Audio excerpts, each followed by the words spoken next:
South Africa's governing alliance, once a powerful symbol of unity during the anti-apartheid struggle, is now facing one of its most serious internal tests in decades. The growing rift between the African National Congress and the South African Communist Party has intensified following the SACP's decision to contest the 2026 local government elections independently. This move marks a significant shift in South Africa's political landscape and raises critical questions about the future of the tripartite alliance, a coalition that has governed the country since the end of apartheid.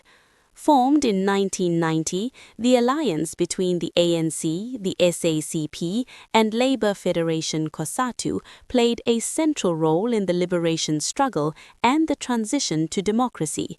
For decades, the partnership ensured political stability and electoral dominance for the ANC. However, that unity now appears increasingly fragile. The SACP's decision to go it alone in the upcoming municipal elections is being interpreted by analysts as both a protest and a strategic repositioning. According to political observers, the move reflects long-standing frustrations within the SACP about its role within the alliance and what it perceives as being sidelined in key policy decisions. At the heart of the dispute is a deeper issue of trust and influence. For years, the SACP has raised concerns that it has been undermined by the ANC leadership. These tensions have played out publicly, with some ANC leaders making statements that critics say demonstrate a lack of respect for the alliance partner. The decision to contest elections independently was formally discussed and endorsed within the SACP structures, including its Special National Congress. It signals a willingness by the party to test its own electoral strength, something it has historically avoided by supporting ANC candidates. But this move is not without risk. The SACP has limited experience contesting elections independently and has historically struggled to attract significant voter support on its own. Analysts warn that the party could face challenges translating its ideological influence into electoral success. At the same time, the decision places additional pressure on the ANC, which is already grappling with declining voter support.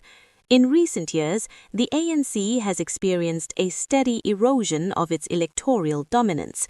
In the 2021 local government elections, the party fell below 50% of the vote for the first time in its history, reflecting growing dissatisfaction among voters. This decline continued into the 2024 general elections, where the ANC lost its parliamentary majority, forcing it into coalition arrangements and marking a historic turning point in South African politics. As the 2026 local elections approach, the ANC faces mounting challenges. Party leaders have insisted that the organization is not in crisis and remains confident of regaining lost ground.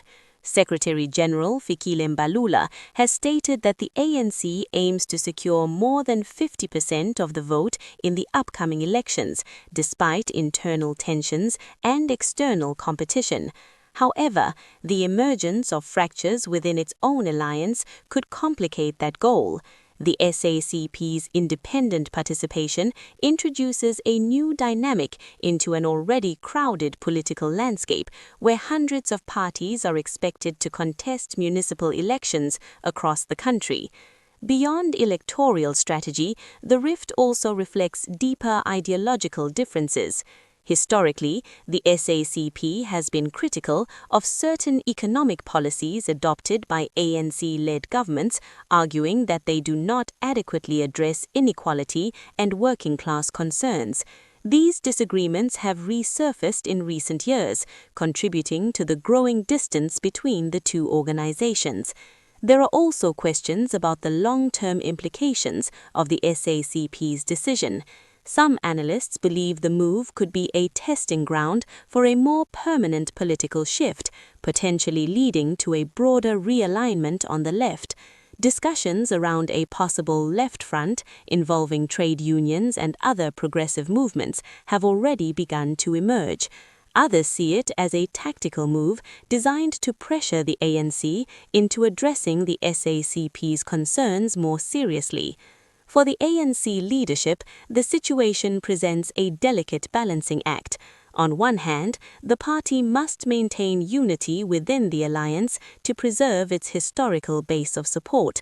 On the other, it must respond to growing public dissatisfaction over governance issues, including service delivery failures, corruption, and economic challenges. President Cyril Ramaphosa has acknowledged these challenges, urging the party to improve performance at the local government level and restore public confidence ahead of the elections. The stakes are high. Local government elections are often seen as a barometer of public sentiment, and poor performance at this level could signal deeper political shifts. For the ANC, which has already lost ground in major metropolitan areas, the 2026 elections could prove decisive in determining its future trajectory. For the SACP, the elections represent both an opportunity and a gamble. A strong performance could validate its decision to break ranks and assert its independence. A weak showing, however, could reinforce perceptions that the party remains reliant on the ANC for political relevance. Ultimately, the evolving relationship between the ANC and the SACP reflects broader changes within South African politics. The era of dominant party rule is giving way to a more competitive and fragmented political environment. Alliances that once seemed unbreakable are now being tested by shifting power dynamics and public expectations.